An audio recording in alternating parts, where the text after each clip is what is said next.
ഫിലിമി പ്ലസിലേക്ക് എല്ലാവർക്കും സ്വാഗതം. പ്രിയ പ്രേക്ഷകരെ, ഒരു സന്തോഷ വാർത്ത കൂടി. മോഹൻലാലിൻ്റെ ആദ്യകാല സിനിമ, അതായത് 3 ഇപ്പോൾ റിലീസ് പോലെ 4Kയിലാണ് റിലീസ് ചെയ്യുന്നത്. ആലോചിക്കണം. ആദ്യം സ്ഫടികം 4Kയിൽ റിലീസ് ചെയ്തു. അത് ഭേദപ്പെട്ട രീതിയിൽ പേരുണ്ടാക്കിപ്പോയി. രണ്ടാമത്തെ സിനിമ ദേവദൂതൻ സിബി മലയിൽ സംവിധാനം ചെയ്ത് അത് കുറേ മാറ്റങ്ങൾ വരുത്തിക്കൊണ്ട് റിലീസ് ചെയ്തു. അതും പ്രേക്ഷകർ ഇരു കൈകൾ നീട്ടി സ്വീകരിച്ചു. ആലോചിക്കണം. ഇപ്പോൾ മൂന്നാമതിപ്പോൾ, അതായത് 31 വർഷം മുമ്പ് സ്വർഗീത്ര അപ്പച്ചൻ നിർമ്മിച്ച മണിച്ചിത്രത്താഴ്, ഫാസിലാണ് അതിൻ്റെ സംവിധായകൻ. ആ മണിച്ചിത്രത്താഴ് ഇപ്പോഴിതാ ചിങ്ങം 1-ാം തീയതി ഓഗസ്റ്റ് 17-ന് കേരളത്തിലെ 200 തിയേറ്ററുകളിൽ റിലീസ് ചെയ്യുന്നു. അപ്പോൾ അതും ഒരു 4Kയിലാണ് വരുന്നത്. അപ്പോൾ മൊത്തത്തിൽ ഇപ്പോൾ ഇറങ്ങുന്ന എല്ലാ സിനിമകളും 4Kയിലാണ്. അതിൻ്റെ നിലവാരത്തിലേക്ക് പഴയ സിനിമകളെ കൊണ്ടുവന്നിരിക്കുന്നു എന്നുള്ളതാണ് സത്യാവസ്ഥ. എന്താണ് മണിച്ചിത്രത്താഴിൽ ഇപ്പോഴത്തെ പ്രത്യേകത എന്നാലോചിക്കണം. കാരണം ഈ 4Kയിൽ ഇപ്പോൾ റിലീസ് ചെയ്ത മോഹൻലാലിൻ്റെ പഴയ സിനിമ റിലീസ് ചെയ്ത ചില സിനിമകളിലെ പല രംഗങ്ങളും കുറയ്ക്കുകയും കൂട്ടുകയും ഒക്കെ ചെയ്തൊരു ആക്ഷേപമുണ്ടായെന്നായിരിക്കണം. എന്ത് ആക്ഷേപമുണ്ടായാലും അതിനെയൊക്കെ കവച്ച് വെച്ചുകൊണ്ട് ആ സിനിമ ബഹുജനങ്ങൾ സ്വീകരിച്ചു എന്നുള്ളതാണ്. അപ്പോൾ മണിച്ചിത്രത്താഴ് ഇറങ്ങുന്നൊരു കാലഘട്ടത്തിൽ അതിൽ ഓരോ കഥാപാത്രങ്ങളും മോഹൻലാലും ഡോക്ടർ സണ്ണി ആയാലും സുരേഷ് ഗോപി ആയാലും നെടുമുടി വേണു ആയാലും ഇന്നസെൻ്റ് ആയാലും KPS ലളിതയായാലും ശോഭനയായാലും എന്തിന് കിണ്ടിയെ പോലെ അത്രയും ആയാലും ഗണേഷ് ആയാലും അങ്ങനെ നിരവധി കഥാപാത്രങ്ങൾ ആ സിനിമയിലുണ്ടെന്ന് ആലോചിക്കണം. ഒരു കഥാപാത്രങ്ങളും മോശമായിട്ടില്ല, ഒരു കഥാപാത്രവും അനാവശ്യമാണെന്ന് നമുക്ക് തോന്നിയിട്ടില്ല എന്നാലോചിക്കണം. ഈ സിനിമ അന്ധവിശ്വാസം പരത്തുന്നത് ആണ് എന്നുള്ള പ്രപ്പകണ്ട റിലീസിന് മുമ്പേ ഉണ്ടായിരുന്നു ആലോചിക്കണം. അത് എവിടെ നിന്ന് വന്നു എന്നാലോചിക്കണം. അതിന് മറുപടി പറയാൻ അന്നത്തെ നിർമ്മാതാവ് അപ്പച്ചനോ സംവിധായകൻ ഫാസിലോ തയ്യാറായിരുന്നില്ലായിരിക്കണം. ഇതിലേറ്റവും നമുക്ക് എടുത്തു പറയേണ്ടത് ഈ സിനിമയെ അതിവിദഗ്ധമായി തിരക്കഥ എഴുതിയ മധുമുട്ടമാണെന്ന് ആലോചിക്കണം. അദ്ദേഹം വളരെ കുറച്ച് സിനിമയ്ക്ക് മാത്രമേ തിരക്കഥ എഴുതിയുള്ളൂ. വാരി വലിച്ചെഴുതുന്ന കൂട്ടത്തിലുമല്ല എന്നാലോചിക്കണം. കാരണം ഒരു സന്യാസ ജീവിതം നയിക്കുന്ന എഴുത്തുകാരനാണ് മധുമുട്ടെന്ന് ആലോചിക്കണം. അതിൻ്റെ വിശദാംശങ്ങളിലേക്കൊന്നും നമ്മളിപ്പോൾ പോകുന്നില്ല. പക്ഷേ ഇങ്ങനെ ഈ സിനിമ കൊണ്ടുവന്നപ്പോൾ ഇതിൻ്റെ ക്ലൈമാക്സ് എടുത്തപ്പോൾ മനസ്സിലായി ഇത് അന്ധവിശ്വാസത്തെ പ്രോത്സാഹിപ്പിക്കുന്ന സിനിമ അല്ല എന്നുള്ളത്. അതിൻ്റെ ഏറ്റവും ഉദാഹരണം, ആ സിനിമ അന്ന് കണ്ടവരിൽ, അതായത് ക്രിസ്മസ് ദിവസം റിലീസ് ചെയ്ത ആ സിനിമ അനേക ലക്ഷങ്ങൾ കണ്ടവരിൽ ഒരു ചെറുപ്പക്കാരനുണ്ടായിരുന്നു ആലോചിക്കണം. 17 വയസ്സായ ഒരു ചെറുപ്പക്കാരൻ. ആ ചെറുപ്പക്കാരൻ കോട്ടയം ജില്ലയിലെ ചിങ്ങവനത്താണ് താമസിക്കുന്നത്. അവരുടെ തിയേറ്ററിലിരുന്നാണ് ആ സിനിമ കണ്ടതെന്ന് ആലോചിക്കണം. അദ്ദേഹത്തിൻ്റെ പേര് ജെമി കുര്യാക്കോസ് എന്നാലോചിക്കണം. ആ ജെമി കുര്യാക്കോസിൻ്റെ ആഗ്രഹം BSc നഴ്സിംഗ് പഠിച്ചുകൊണ്ട് വിദേശത്ത് പോയി ജോലി ചെയ്യണം. അപ്പോൾ അതിനോടൊപ്പം തന്നെ ഡോക്ടർ ആവണമെന്നായിരിക്കുന്നു. ഈ സിനിമ കണ്ടത് മുതൽ ജെമിക്കൊരാഗ്രഹമുണ്ടായിരുന്നു, ഞാൻ വെറും ഒരു ഡോക്ടറല്ല, ഒരു സൈക്യാട്രി ഡോക്ടറായി മാറുമെന്നുള്ളതാണത്. അതിന് അന്നത്തെ 17കാരൻ പറഞ്ഞത് എന്താണെന്നറിയാമോ? മോഹൻലാൽ അപാരമായി അഭിനയിച്ചു എന്ന് മാത്രമല്ല, ആ ക്ലൈമാക്സ് സീൻ, ആ ആൾക്കാരെ ട്വിസ്റ്റ് ചെയ്യുന്ന ആ സീൻ ഇന്ത്യൻ സിനിമയിലെ മനോഹരമായ മുഹൂർത്തമാണ്. ആ ഒറ്റ സീൻ കൊണ്ട് ആളെ എക്സ്ചേഞ്ച് ചെയ്യുന്നതിലൂടെ ഇത് അന്ധവിശ്വാസത്തിന് എതിരെയുള്ളൊരു സിനിമയാണ് എന്ന് പറഞ്ഞുകൊണ്ട് ആ ചെറുപ്പക്കാരൻ ആ സിനിമ കണ്ടതുകൊണ്ട് മാത്രമാണ് പിന്നെ മെഡിസിന് പഠിച്ചതും സൈക്കാട്രിയായി എടുത്തെന്ന് ആലോചിക്കണം. ഇപ്പോൾ അദ്ദേഹം ഡോക്ടർ ജെമി കുര്യാക്കോസ് ഇപ്പോൾ ജർമ്മനിയിലാണ് നല്ല സൈക്കാട്രിസ്റ്റ് പ്രാക്ടീസ് ചെയ്യുന്നത്. ഏറ്റവും രസകരമായ കാര്യം, അന്ന് മുതൽ ഇന്ന് വരെ 200 പ്രാവശ്യമാണ് മണിച്ചിത്രത്താഴ് ഈ ഡോക്ടർ ജെമി കണ്ടതെന്ന് ആലോചിക്കണം. അദ്ദേഹത്തിന് ഭാര്യയുണ്ട്, 4 മക്കളുണ്ട്. അവരൊക്കെ എപ്പോഴും ഈ സിനിമ കണ്ടിട്ടുള്ളതാണ്. അവരൊക്കെ എപ്പോഴും പറഞ്ഞു ചിരിക്കും.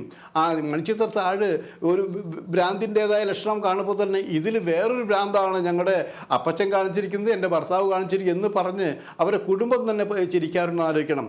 അപ്പോൾ ഇതിനെ കണക്ക് കൂട്ടിയപ്പോൾ അന്ന് 31 വർഷം കണ്ട ആ സിനിമ പുതിയ രീതിയിൽ 4Kയിൽ വരുമെന്നറിഞ്ഞപ്പോൾ ജർമ്മനിയിൽ നിന്ന് പറന്ന് കേരളത്തിലെത്തിയെന്ന് ആലോചിക്കണം. വേറൊന്നും കൊണ്ടല്ല, ഇനി ആ 4Kയിൽ വരുന്ന മണിച്ചിത്രത്താഴ് എത്ര പ്രാവശ്യം കാണണമെന്ന് ആലോചിക്കാൻ, ഇതിൽ എന്തെങ്കിലും മാറ്റങ്ങൾ വന്നിട്ടുണ്ടോ എന്ന് അന്വേഷിക്കാൻ. അതിന് മോഹൻലാലിനെ കണ്ടു, സുരേഷ് ഗോപിയെ കണ്ടു, നിർമ്മാതാവ് അപ്പച്ചനെ കണ്ടു. ഇനിയിപ്പോൾ നാളെ മറ്റന്നാളോ ശോഭനയെ കാണാൻ മദ്രാസിലേക്ക് പോകുന്നു. അതോ ശോഭന മദ്രാസിലല്ലെങ്കിൽ ഇവിടെ തൊടുപുഴയിൽ മോഹൻലാലിൻ്റെ പുതിയ സിനിമ ഷൂട്ടിംഗ് നടക്കുന്നുണ്ട്. അതിലെ നായിക ശോഭനയാണ്. ശോഭന അവിടെ ഉണ്ടെങ്കിൽ അവിടെ പോയി കാണും. അങ്ങനെ ആ സിനിമയിൽ അഭിനയിച്ച എല്ലാവരെയും കാണാനും മാത്രമല്ല അതിൻ്റെ പുറകിൽ പ്രവർത്തിച്ചവരെ കണ്ട് അഭിനന്ദിക്കാനും ഒപ്പം നിൽക്കാനുമാണ് ഡോക്ടർ ജെമി തീരുമാനിച്ചിരിക്കുന്നത്. അപ്പം ജെമി പറഞ്ഞു, ഞാനന്ന് 200 പ്രാവശ്യം ഈ സിനിമ കണ്ടെങ്കിൽ 4K എത്ര പ്രാവശ്യം കാണുമെന്ന് എനിക്ക് പറയാൻ പറ്റില്ല. അന്ന് ബമ്പർ ഹിറ്റായതുപോലെ ഈ സിനിമയും ബമ്പർ ഹിറ്റാകുമെന്ന് തന്നെയാണ് ജെമിയുടെ വിവരം. ഞങ്ങളും അത് തന്നെയാണ് പറയുന്നത്. ഈ സിനിമ അന്നത്തെ, അതായത് 31 വർഷമാവുമ്പോൾ പുതിയ തലമുറ ഈ സിനിമ ആലോചിക്കണം. അവർ ജനിച്ചിട്ടില്ല പലരും ആലോചിക്കണം. അപ്പം അവരെ സംബന്ധിച്ച് ഇത് 4Kയിലും കാണാനുള്ള അവസരം കിട്ടിയിരിക്കുന്നു. കുറേയും കൂടി ക്ലാരിറ്റിയിൽ, കുറേയും നല്ല രീതിയിൽ ഈ സിനിമ കാണാൻ കഴിയുമെന്നുള്ള വിശ്വാസത്തോടു കൂടിയാണ് ഈ ചിങ്ങം 1-ാം തീയതി, അതായത് ഓഗസ്റ്റ് 17-ാം തീയതി കേരളത്തിലെ 200 തിയേറ്ററുകളിലും പോകുന്ന ആലോചിക്കണം. ഈ സിനിമ പല പ്രാവശ്യം മുൻപ് മണിച്ചിത്രത്താഴ് കണ്ടവരുണ്ടെങ്കിൽ ഇപ്പോൾ 4Kയിൽ ആവുന്ന ഈ മണിച്ചിത്രത്താഴ് എത്ര പ്രാവശ്യം കാണുമെന്ന് പറയാം. ഒരു കാര്യം ഉറപ്പാണ്, ഈ സിനിമ ബമ്പർ ഹിറ്റായിരിക്കും. ഇത് അപ്പച്ചനും ഫാസിലിനും എല്ലാം കോളടിക്കുന്ന സിനിമയാണ് എന്ന കാര്യത്തിൽ യാതൊരു നമുക്ക് സംശയവുമില്ല എന്ന് ആലോചിക്കണം. ഇങ്ങനെ വരട്ടെ, പഴയ സിനിമകളിൽ പലതും ഇങ്ങനെ 4Kയിൽ വന്നുകൊണ്ടിരിക്കുകയാണ്. അപ്പോൾ ചിലർ ചോദിക്കുന്നൊരു ചോദ്യമുണ്ട്, മോഹൻലാലിൻ്റെ സിനിമ മാത്രമല്ലേ ഇപ്പോൾ 4Kയിൽ വന്നിട്ടുള്ളൂ, മമ്മൂട്ടിയുടെ സിനിമ 4Kയിൽ വരാത്തത് എന്താണ്? അങ്ങനെ വരാനുള്ള യോഗ്യത മമ്മൂട്ടിയുടെ സിനിമകൾക്ക് ഇല്ലേ എന്ന് ചോദിക്കുന്നുണ്ട്. അതിൻ്റെ വിശദാംശങ്ങളിലേക്ക് ഒന്നല്ല നമ്മൾ പോകുന്നത്. നമ്മൾ ഈ സിനിമ അടുപ്പിച്ച് മോഹൻലാലിൻ്റെ സിനിമ ചെയ്യാൻ അതിൻ്റെ പ്രൊഡ്യൂസർക്ക് തോന്നിയെന്ന് ആലോചിക്കണം. ആദ്യത്തെ സിനിമ ഭദ്രനായിരുന്നെങ്കിൽ രണ്ടാമത്തെ സിനിമ സിബി മലയിലാണ്, മൂന്നാമത്തെ സിനിമ നമ്മുടെ ഫാസിലാണെന്ന് ആലോചിക്കണം. 3 മിടുക്കന്മാരായ സംവിധായകരെന്ന് ആലോചിക്കണം.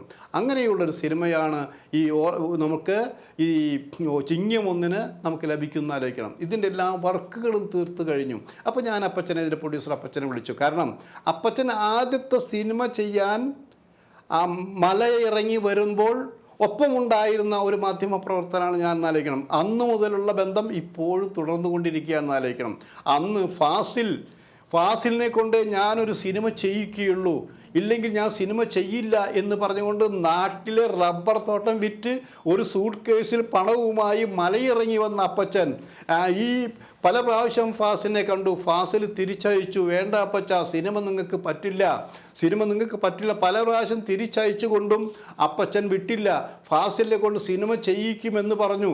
അപ്പോൾ ഫാസിലിന് മനസ്സിലായി, ഈ മനുഷ്യൻ സിനിമ ചെയ്യാൻ വന്നവൻ തന്നെയാണ്, അദ്ദേഹത്തെ ഇനി നിരുത്സാഹപ്പെടുന്നത് ശരിയല്ല എന്ന് പറഞ്ഞിട്ടാണ് ഫാസില് അപ്പച്ചനെ കൊണ്ട് സിനിമ ചെയ്യിച്ചതെന്ന് ആലോചിക്കണം. അന്ന് തുടങ്ങിയ ബന്ധമാണ്. ഹിറ്റുകളും സൂപ്പർ ഹിറ്റുകളും ഉണ്ടാക്കി കൊടുത്തു ആലോചിക്കണം. ചില സിനിമകൾ കളക്ഷൻ കുറഞ്ഞുണ്ടായിരിക്കും, എന്നാലും സ്വർഗചിത്ര എന്നൊരു ബാനർ വിതരണ രംഗത്തും സജീവമായി എന്ന് ആലോചിക്കണം. അതിനിടെയാണ് ഇത്രയും വർഷമായിട്ട് ഈ മണിച്ചിത്രത്താഴ് ദേശീയ അവാർഡും സംസ്ഥാന അവാർഡും നേടാൻ കഴിഞ്ഞെന്ന് ആലോചിക്കണം. ശോഭനയുടെ റോള്, മോഹൻലാലിൻ്റെ റോള് അടക്കമുള്ളത് ഇപ്പോഴും മിമിക്രിക്കാർ അനുകരിച്ചു കൊണ്ടിരിക്കുകയെന്ന് ആലോചിക്കണം.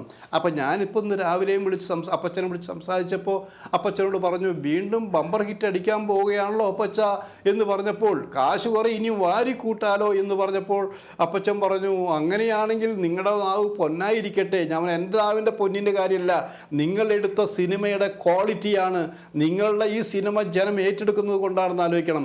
പിന്നെ ഞാൻ പറഞ്ഞു, 1.5 കോടി രൂപ ചിലപ്പോൾ ചിലവായിട്ടായി 4Kക്ക്. 1.5 കോടി ഒന്നുമില്ല, ഏകദേശം 1 കോടി അടുത്ത് വരുന്ന സിനിമയാണ്. പക്ഷേ 1 കോടിയിൽ ഒരു പുതിയ സിനിമയാണ് അവരുണ്ടാക്കിയിരിക്കുന്നത് ആലോചിക്കണം. ആ സിനിമ ഹിറ്റല്ല, ബമ്പർ ഹിറ്റ് തന്നെയാണ് എന്നാണ് ഞങ്ങൾക്ക് പറയാനുള്ളത്. ഇനിയും ഇത്തരം സിനിമകൾ കാണാനുള്ള അവസരം നമ്മുടെ പ്രേക്ഷകർക്കുണ്ടാകട്ടെ.